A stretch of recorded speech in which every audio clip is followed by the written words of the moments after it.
like Christmas when we gather to celebrate the birthday of the one born to save the world.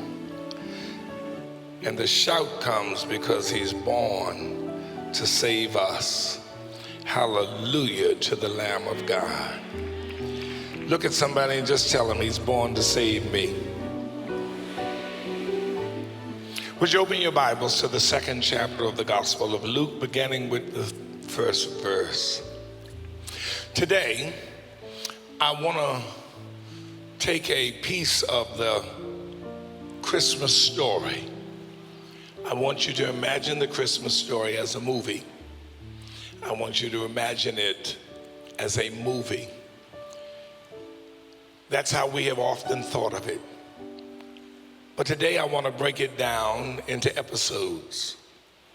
Instead of being a movie on Netflix, just continue that for a minute. Instead of being a movie on Netflix, it is a series. It is a series that comes on every week, piece by piece of the Christmas story. This is season 1 of the story of Jesus. Season 1, episode 10. Look at somebody and say, episode 10. In those days, Caesar Augustus issued a decree that a census should be taken of the entire Roman world. This was the first census that took place while Quirinius was governor of Syria, and everyone went to their own town to register where their family held origin. So Joseph also went up from the town of Nazareth in Galilee to Judea, to Bethlehem, the town of David, because he belonged to the house and line of David. He went there to register with Mary, who was pledged to be married to him and was expecting a child. This is episode 10, season 1, story of Jesus. The title of this episode is, I Ain't Going. You may go to your seats. He went there with Mary, who was pledged to be married to him and was expecting a child. This episode is entitled, I Ain't Going. I want you to see it as it begins. Mary is in her 8th or 9th month of pregnancy. It has not been the easiest pregnancy. Not because we have been given notice of physical infirmities that have been hers, or problems that have developed in the womb with the fetus, but it has been difficult because of all of the extra trappings that have surrounded the story. The things that have worked on Mary's mind. Don't fool yourself. Life can hit you externally and life can hit you internally. These are things, or there have been things that have worked, Darius, on her mind. She's first had an encounter with an angel who has marvelously come from heaven, telling her that she's blessed and highly favored among women, and that she will bring forth a child of the Most High, the Son of God himself. She has been ostracized by family and friends. She's been forced to move to the hill country for a season just so she could get away from the kind of ridicule and abuse that she's endured at home. There have been no notices in the narrative about any positive feedback coming from her mother and father. And even Joseph, the man slated to marry her, has had a moment of cold feet and has thought about backing out. Can you imagine what it would have been like if someone pledged to marry you had said to you they thought about calling it off? All of this has been a part of the baggage that Mary has carried emotionally, and it is a wonder. Touch somebody and tell them it's a wonder. that she has not transferred some of this heavy-heartedness to the baby that she carries. That some of her inner turmoil and strain has not become a part of the makeup and mindset of the fetus. But somehow the baby is managing to develop appropriately while Mary deals with all of the outer circumstances that she's forced to face. In the last episode, we saw a word come at the very end from Augustus Caesar that a census should be taken. It is the first census since Quirinius has become governor of Syria. And all of the people in the Roman Empire must go to their hometown to register. It is a census very much like the one that we will take in 2020. Every 10 years in our nation, the government puts forth the need for a census so that we can count who is in our country. It determines the layout of government, how many seats or what the different apportionment goes for every House seat and every place in public office. And that is done so that we can appropriately apply the tools of government to the people who live here. But in those days, it was done basically for two reasons. One, so that persons could be conscripted into the military. And second, so that the government would know who it needed to tax. The Jews were off limits for the military. And so this census was being conducted so that they would know how much and who to tax in the land. And so it was laid forward, every person had to go to the town that marked his or her heritage. And so Joseph, who is of the tribe of Judah, of the line of David, must then return to his ancestral home, Bethlehem, and register for the census. He has no choice about it. It is an official decree. He must go. This is not open for debate, even though he is pledged to be married. He is pledged to be married to Mary, who by now is about 7, 8, or 9 months pregnant. She is very much pregnant. In fact, touch somebody and tell them she is with child. It is obvious to all who see her that she is pregnant. It is obvious to Mary that she is pregnant. And now while Quirinius is governor of Syria, Caesar Augustus has issued a decree that every person must go to his hometown and there must register.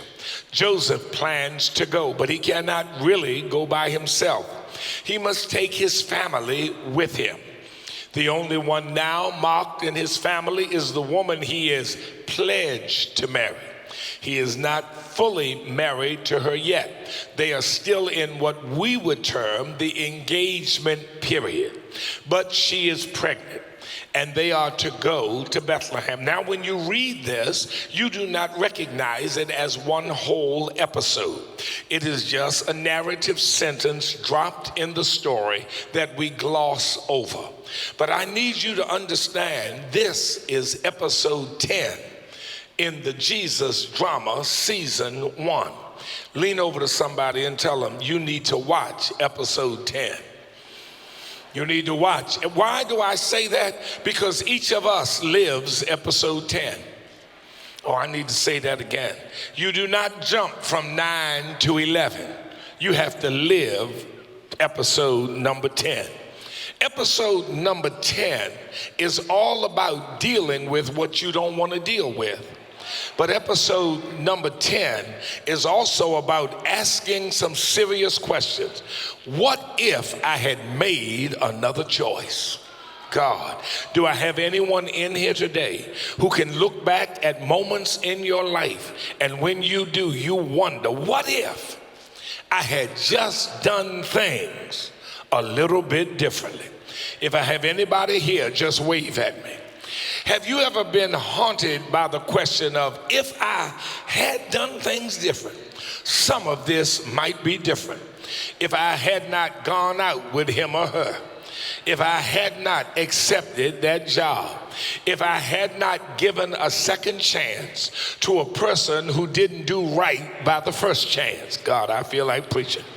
if I hadn't moved to that neighborhood, if I hadn't stayed home instead of going that day, if I hadn't taken that class, if I hadn't listened to that lie. Do I have anybody here who has lived some moments in your life saying, if I had just done things different, if I had known today or known then what I know to, come on, don't play. Don't sit in here and try to act like you've never said if. I need to see the hands of all the if saints.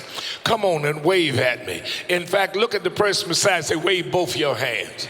Wave your hands. It's a if. If I hadn't done this, if I had stayed home that day, if I hadn't gone to that place, if I hadn't listened to that lie, if I hadn't tried this, if I hadn't had that conversation, if I hadn't let that issue pass, if I hadn't decided not to do this, things would be different in my life. Chapter 10 is here to help somebody understand. Just because you change one thing does not mean you get the life you think you're going to have. God, y'all missed that. Do not think that just by changing one event, everything else will fall in place. No, you change one thing in your life and everything begins to change. You get rid of that dog or cat you're with, you'll get a bulldog or a bird when it's over. Does not mean you will be happy. You leave that job you're on does not mean the next job is going to treat you any better. In fact, chapter 10 is about how do I deal with what I have to deal with when I don't want to deal with it, but it's the only hand I've got to play. I told you the other week about Joseph. That's chapter 5. But now we're up to Mary, episode 10. We read this little line, Cyrenius is, or rather the census is being given and everybody is returning to their home place to be registered. And the text has this little cryptic line. If we were in the associate ministers class or the MIT training class, the Reverend Darius would be working with the preachers saying, what is your focal text in the text? And it would be this: he went there to register with Mary, who was pledged to be married with him and was expecting a child. You all read that and just glossed over it and jumped to chapter 11. But I invite you to go back to chapter 10 and realize we got a 50-minute chapter in front of us. And it doesn't start like it ends. In fact, seldom does life end like it starts. God, I wish I had a witness. Some of you sitting in here today ought to be shouting because life ain't ending for you, or you're not in the chapter like right now, like when your life started. How many of you are doing better now than you used to be doing?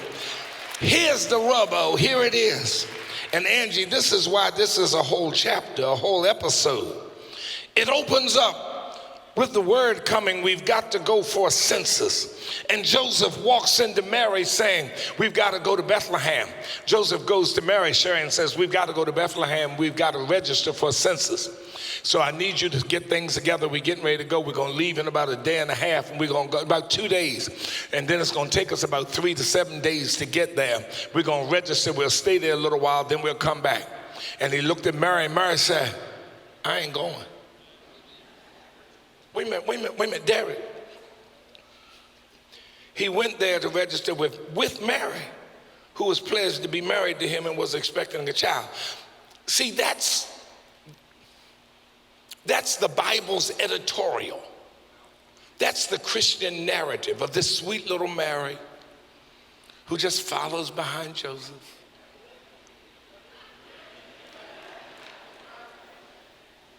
Joseph said, we're going to Bethlehem. Okay. What time we leaving? You want me to pack fried chicken in between 2 pieces of bread with butter on them? You want us to take some potato salad along the way? You want me to make a pound cake? I'll make a pound cake, cut it up in slices, wrap it up in wax paper, put it in the metal picnic basket. I wish some of y'all remember that metal picnic basket that was metal and was supposed to look like wood. And we'll put it and we'll take it with us while we go to Bethlehem. That's the Mary we have in mind. Charles, we envision this little woman who is demure, who is the Catholic Church's Hail Mary, Mother of God, the Lord is with thee, and blessed is the fruit of thy womb, Jesus. Hail Mary, Mother of God, pray for us now and pray for us sinners now in the hour of our need. We see this Mary who's on the pictures with halo on her head. Look at the person beside you. They ain't got no halo. How many of y'all know you're saved? Raise your hand. I don't see a halo over none of your heads. Ain't no halo over nobody's. But whenever you see a picture of Mary, when you see the Madonna and child, this is a poor woman. She doesn't even get WIC.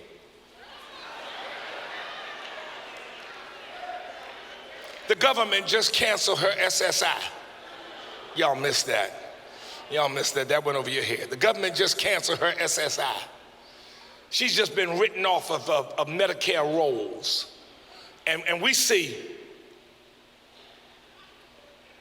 no. The reality is if she's just written off Medicare rolls, she's like this. How am I going to take care of this child? She's just been written off the WIC rolls. How am I going to get milk for this child? She's not working. She's 17. She's not on the mother's board of a church. She hadn't been through hell and high water. She's not super sanctified. She's 17. She's in about the 11th grade. Her biggest issue is somebody talked about me on Instagram. I need you to touch somebody and say there are bigger issues than that in life. And now all of a sudden she's pregnant. Her mama doesn't have much to do with her. Her daddy doesn't have much to do with her. The townspeople don't want much to do with her. And her crazy man is talking about walking. They do not have a car. Wait a minute, they live in Nazareth. They are poor, not poor. They do not have an animal. They have to walk 90 miles. Girlfriend does not have 8-hour or 2-hour shoes. She has feet and a little piece of sandal. I need to see some women in here who've ever been pregnant. Wave at me. She is in her 7th or 8th month. Where are you walking in your 7th or 8th month? Come on, let's be real. How many of y'all are walking 90 miles with lipodemia? Somebody say lipodemia, what's that? When your feet swell. The face swelling is one thing, but now your feet swelling, your legs swelling, your ankles, you got cankles. I need the cankle people to say amen. Everybody who looks at your feet go, Mary's feet gonna swell. She's walking. Now, you heard me say, they went up from Bethlehem to Jerusalem. You heard me say that, right? Now, understand, when you heard that, you thought that Jerusalem, or rather that Bethlehem was down in Virginia and Jerusalem is up maybe in New Jersey. But no. Bethlehem is in New Jersey. Jerusalem is in Virginia. Bethlehem is in the south. Bethlehem is in the south. Nazareth, where they're coming from, is in the north. So why does the Bible say they went up? They went up because it's elevation. Jerusalem is a higher elevation above sea level than Nazareth, which means they are not walking on a straight line. They are not walking downhill. This is a woman in the 8th month of pregnancy who's going to have to need a bathroom every 10 steps, who's got Braxton Hicks contractions. Come on, some of y'all act like y'all ain't never give birth to nothing. Y'all were in labor cussing that man out and sitting here trying to act like, oh, I just said, come on, baby. No, you didn't. Mary's in her 8th and 9th month, got to walk 90 miles uphill. What is Mary gonna say? You done lost your mind. I ain't going. I ain't going. Can I see the hands of women who know you would have said, I ain't going? In fact, I need you to do something dramatic today. In these last 14 minutes I have, I need you to stand up. Because this is the real Christmas story. This is, come on, don't sit down yet. Don't jump back in that seat. No, let God see you. Don't go to your seat. I need you to stand because I need you to honestly say, I don't know how Mary got there. I don't understand how she did this. India, she walking 90 miles. Joy, uphill. Can I see the women who remember the water bug that's laying on your back and you can't turn over?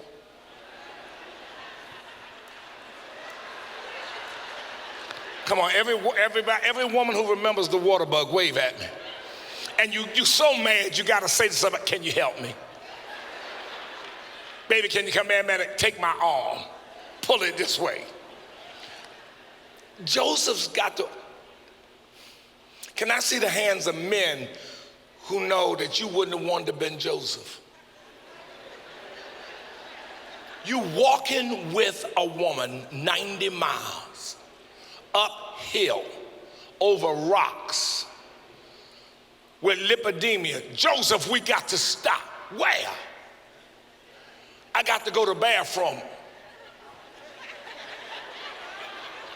Joseph, we got to stop. I need to eat. Joseph, look at my feet. Look at my toes. I look like the 3 little pigs. I got humps in my feet. My ankles, I can't find them. Joseph, we got to rest. No, Mary said, I'm thinking all of this. There is no way I'm going. This is episode number 10. And Mary said, if I had just not listened to that angel. If I had just, okay, ladies, you can sit down now. Look at somebody and say, I need to sit now. I've been standing too long. Some of y'all had a Mary remembrance, I know. A Mary moment came. I saw one lady do this. She ain't no more pregnant than them lights. But she remembered that pain.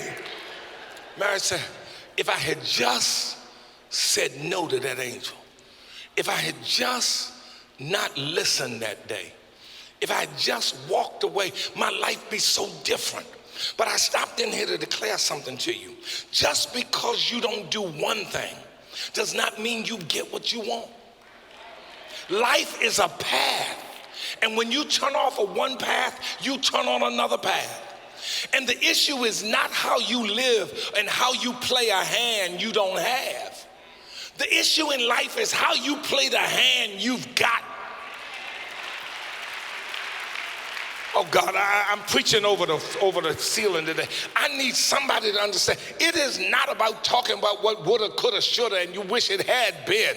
It's about dealing with the life you have and what you are gonna do with what you got. Because just changing the fact, if I had not taken that job, I wouldn't be where I am now.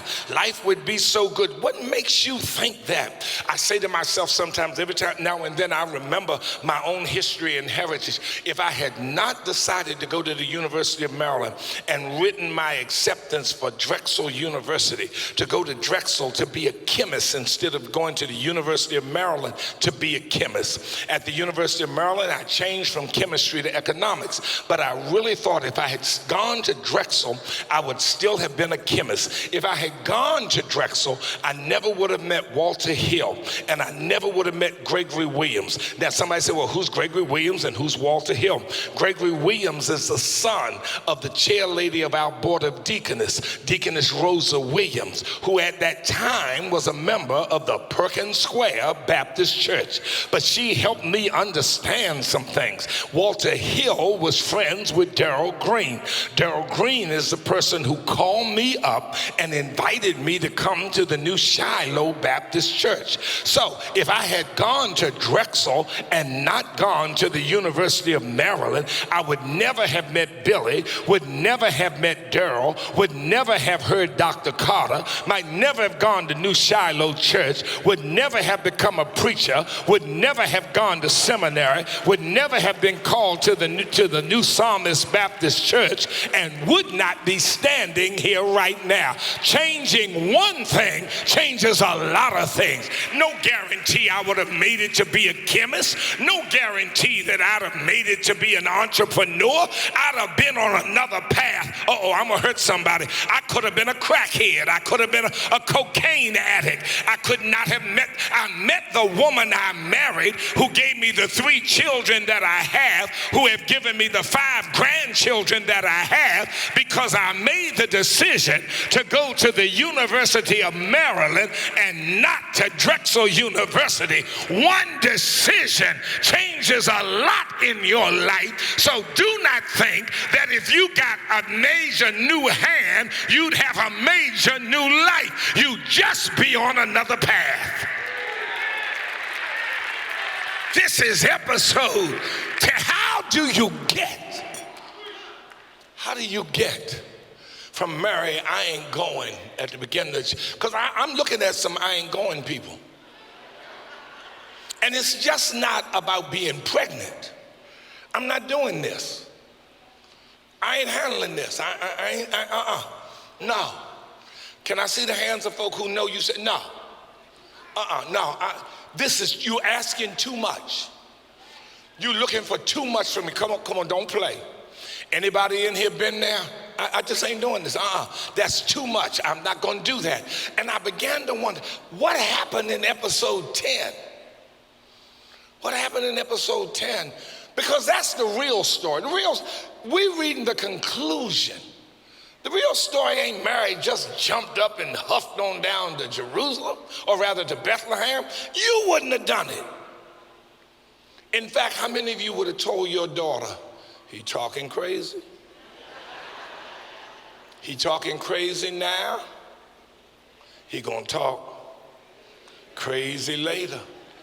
You better wonder, does he have your best? But at the end of chapter 10, episode 10 goes off. And now wait a minute, I forgot to tell you this. I told you they got the picnic basket with the fried chicken and the potato salad. Who's carrying it? They got a 90-mile journey. Where the clothes? Who's carrying them? They don't have a car. They don't have a wagon to put all this on. So they got to carry it by hand. Joseph only got 2. So what that mean? Mary gonna be carrying something. And she's in the 8th month of pregnancy. And she's saying, if I hadn't done such and such, I wouldn't be going through all this. Just like us. If something had changed, my life wouldn't be like this. Your life is where it is because of all the decisions that have been made. And it's time you stop looking at the things that are just hard and start looking at where you headed. I started wondering, Angie, what made her say yes? She's dealt a hand with nothing but 2s. How in the world you gonna win anything? And somewhere in this story, nudge somebody and say, this is what gotta happen to you. Somewhere in this story, you have to start remembering. Mary is told by the angel, Hail Mary, you are blessed, and I need a little church. Because you know, I'm blessed, or you speak to somebody, how are you this morning? I'm blessed and highly favored. And you want to look at them and say, that's a lie. I'm blessed and highly favored. Because most folk are lying because they don't understand it. See, I think what happened is Mary got confronted with that statement. You are blessed and highly favored. Now nudge somebody, I'm gonna be slow through here. I need you to nudge somebody and say, get this. what Mary had to realize, because Mary does go with Joseph a 90-mile walk uphill in the 8th month of pregnancy. Somehow she did it. It's a little editorial line, but she went from I'm not going to going and having the baby born in Bethlehem where it was supposed to be. And it began to dawn on me what happens. See, God has you and I living in moments where we have to stop trying to act like there's another life we could have had. And he's starting us to realize and accept the life we have. But this is the key. How many of you have in your own way heard God tell you you are blessed and highly favored?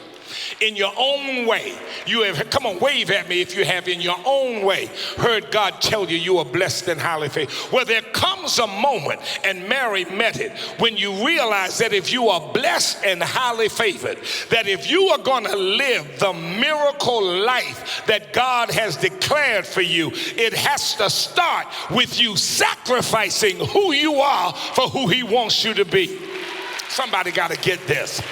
It is not enough, Tipper, for folk to run around with all this spiritual talk about I'm blessed and highly favored. God just works in me. You need to understand something. If you are to live the miracle life that God has ordained for you, then it starts with your willingness to sacrifice your own plans for yourself. You have to be willing to say, I sacrifice who I am and what I have for what God is trying to do in my life. I cannot have a miracle life if I am not willing to sacrifice the plans I have for life. In other words, I have to realize God knows best what's best for me, and I've got to be willing to sacrifice. Mary is sitting there saying, I can't make this journey.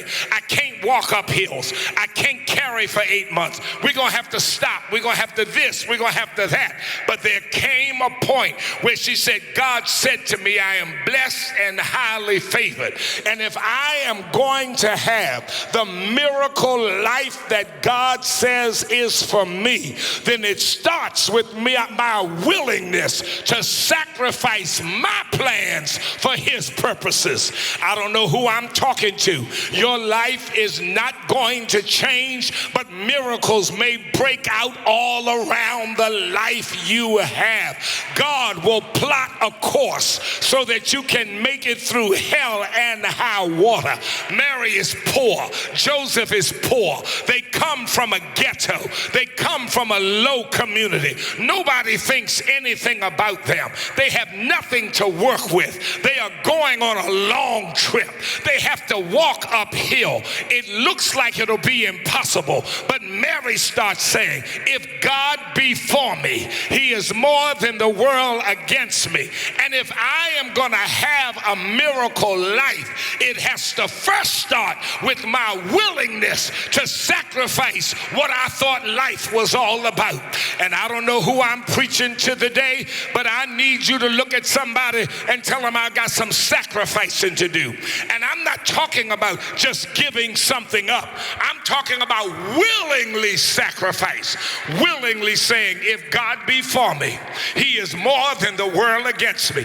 This is what I would have wanted to have. This is what I would have liked to have. But this is not the life I have. But if I keep my hand in God's hand, he'll open doors that nobody can shut. He'll put the sun on my path. In the midst of my adversity, he'll make my cup run over. Y'all didn't get what I'm talking about. He leads me in the path of righteousness for his name's sake. God have mercy. He restores my soul. Now get this.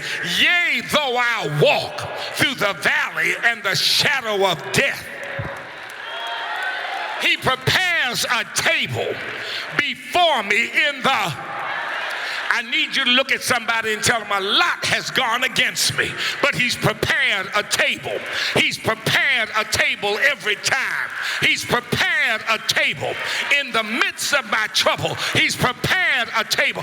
I must be willing to sacrifice what I thought life was, and then he will open the windows of heaven and pour out miracles. First thing you got to get Your life is not how you planned it. Can I see the hands of folk who have to honestly admit your life is not how you planned it? It's not how you saw it when you were 7 and looked in the Sears and Roebuck catalog and picked out Barbie's dream house. It's not like it was. But God says it doesn't have to be. It doesn't have to be. All I need you to do is be willing to sacrifice that vision for the miracles that accompany and define blessed and highly favored. No, you're not going to have the life you thought you're going to have. But I'm going to give you one that's going to blow your last mind. I'm going to give you one that'll take you from nowhere to somewhere. Many of you are not working on the jobs you thought you'd be working on. But look at what God's been planting in your life and the garden that has been growing up around. God, if that doesn't make you shout, I don't know what will.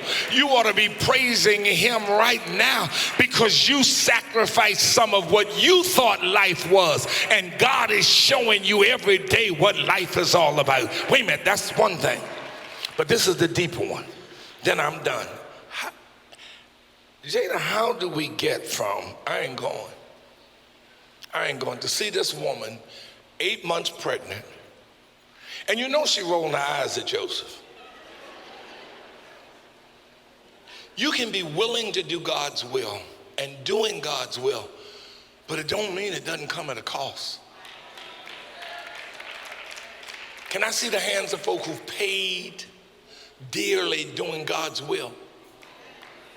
But here's the one. This is one. They're walking out. This is chapter 10. Mary is wrestling with this, and she starts realizing blessed and highly favored doesn't just mean getting. Just doesn't mean God doing for me. It means I got to be willing to sacrifice something. And I got to sacrifice what I thought life was going to be for what he's putting it to be. But there's something else. Notice the text says, when Augustus, in the time of Caesar Augustus, a census was ordered. And again, this is episode 10. Caesar Augustus is really Octavius. Octavius, there's Julius. Remember Julius Caesar? Got killed in the forum when one of his friends stabbed him in the back. That's why you got to watch people you let get behind you. But that's another sermon. Octavius was in league with Mark Antony. And even if you don't know history, you saw the movie. Mark Antony fell in love with Cleopatra from Africa.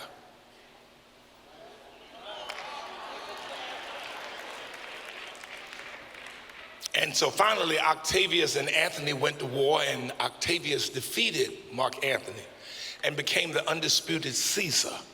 But when he became Caesar, they changed his title or changed his name. They gave him a new, what you might call a kingly pronouncement or lordly pronouncement. He was not just Octavius Caesar. He became Caesar Augustus. Now, because we know somebody named Augustus, how many of y'all know somebody named Augustus or some baby named August? What you gonna name your child? August. We don't realize that this is the Latin, and Augustus means honored one. So it's not Augustus like Augustus who lived down the street. It's not Caesar Augustus, you know, Gus. No, not him. It's a title of honor. He is the honored one, the adored one. Augustus really means adored. He is the adored one. And Augustus developed what might be called a cult of the king, so that he was known as the son of the god, Zeus, the god. He is the son of God. And people worshiped Augustus, Caesar Augustus, as the son of God. God says they're taking a census, and I've got to make sure that there is an alternative to the false son. Mary's got to make it to Bethlehem because Bethlehem is the home of David, who is the king of the Jews. He is the one through whom the Messiah is going to come. And so I need to make sure when they number all the people in the land, they number the alternative to the false Son of God. Oh, y'all ain't got it. I need to make sure they number the real Son of God. At the same time, they are numbering and worshiping the false Son of God. In fact, that's why we come to church every Sunday, to acknowledge the true Son of God. While America and many others bow to a false Son of God, we bow to the true Son of God. And God says, Mary, I need you to make sure that there is an alternative to the false narrative that's being preached in the country. Help me, somebody. But beyond that, now get this, touch somebody, say, get this. Mary, I need you to make it to Bethlehem. Joshua, start the car because I'm leaving after this. Because this one makes me shout when I think about it. I need you to make it to Bethlehem because you are going to be the vessel through whom I get known.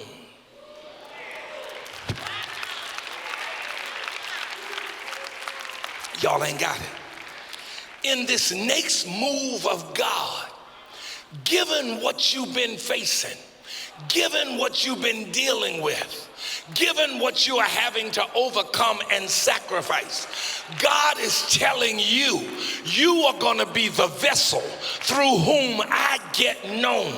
People are going to know me by what comes out of you. God, y'all haven't got it.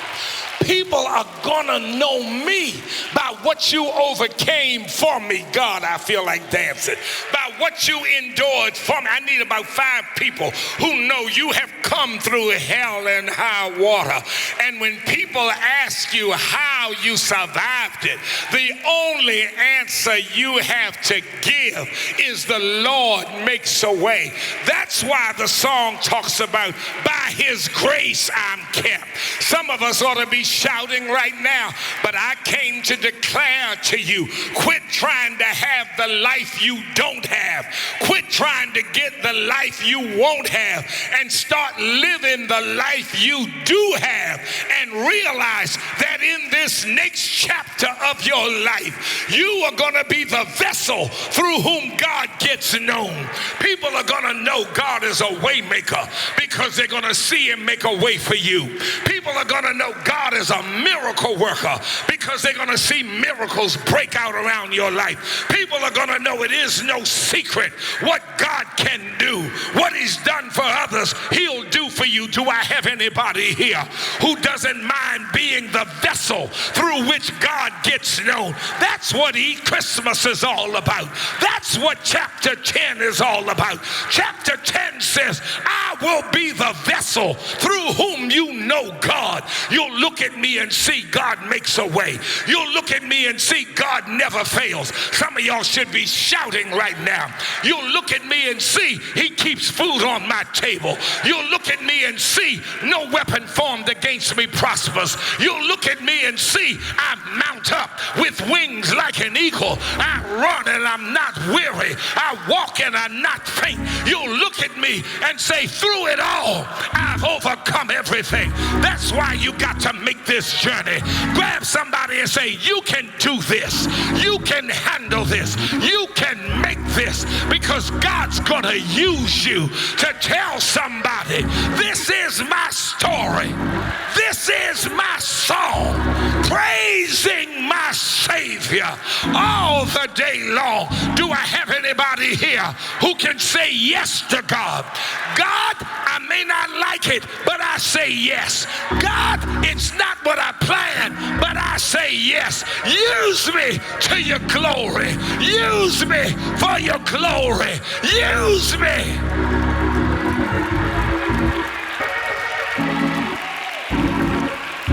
Mary, you got to get to Bethlehem.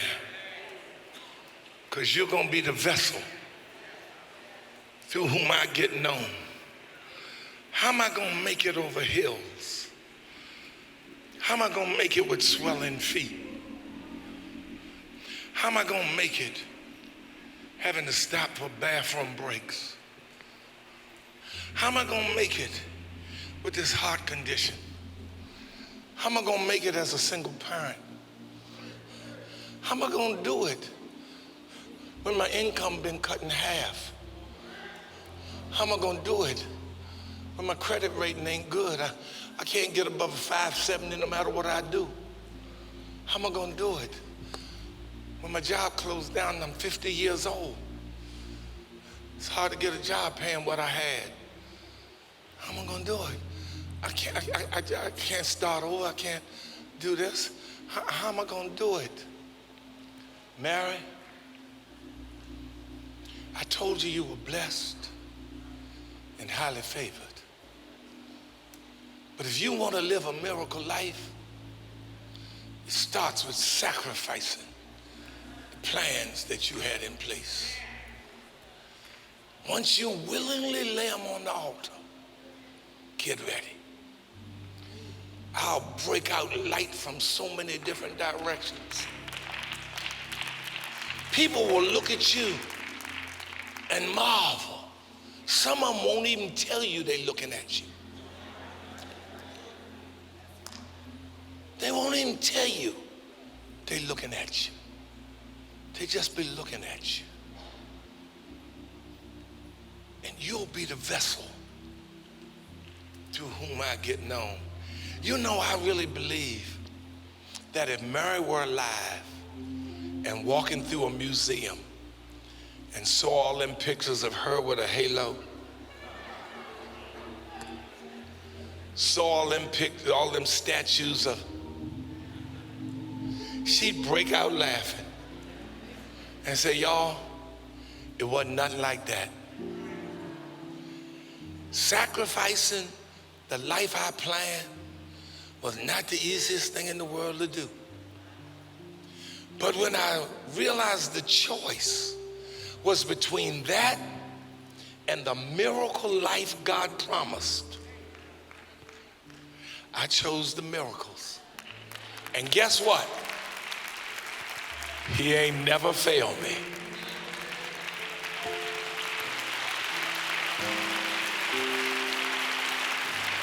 He ain't never. If you're sitting beside somebody and you know he's never failed you, I need you to give him a hug and tell him he ain't never failed me. Is my life what I planned? No. But is it a miracle life? And am I blessed and highly favored? Slap five with somebody and tell me, absolutely. Because God has a way. How she did it, I don't mean to take this long. Can you play that prayer for me? Gerald, this is a story where the counterfactual history is the history. Counterfactual history is a study of history that says if things were different, how would history have changed? If Hitler had won the war, how would things have changed? If Harriet Tubman had been killed on her first raid, how would history have changed? If Frederick Douglass had been snuffed out as a baby, how would history have changed? If Martin King had died when stabbed, how would history have changed? And the question would have been, if Mary had said no, how would history have changed? And the reality of it is, the last thing anybody expected her to ultimately say was yes. And we live the yes history. I need you to take the hand of the person beside you and tell them, you part of the yes. And if they're part of your family, squeeze it tight and say, you're part of our yes. Hallelujah. You're part of our yes. And sometime when you sit in the room, your money may be funny, your health may not be pristine. Look around at all that God has made as miracles to break out in your life and celebrate the God who took you on a journey you didn't think you could make. Somebody ought to be praising him because you didn't think you could make it. Hallelujah to the Lamb of God. Hallelujah to the Lamb.